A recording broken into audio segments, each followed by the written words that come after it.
الحمدللہ بڑی برکتوں اور فضیلتوں والا لفظ ہے میرے بھائیوں اور بہنوں۔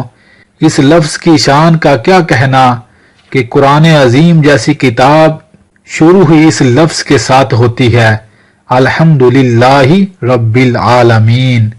اس لفظ کا اثر بتاتے ہوئے ایک حدیث جو صحیح مسلم کی ہے، اس حدیث کو سن کر میرے بھائیوں اور بہنوں دل خوش ہو جاتا ہے اور بندہ مومن کا ایمان تازہ ہو جاتا ہے۔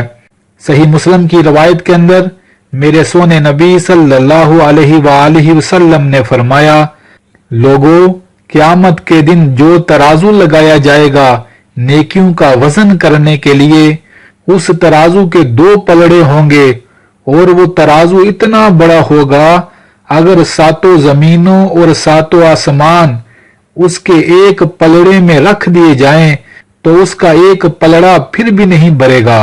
لیکن جب کوئی شخص کہتا ہے ایک مرتبہ الحمدللہ، اے میرے مالک تیری ہی تعریفیں ہیں ساری، اللہ رب العزت ایک مرتبہ کہنے سے ترازو کے دونوں پلڑوں کو کل قیامت کے دن نیکیوں سے بھر دیں گے۔ سبحان اللہ۔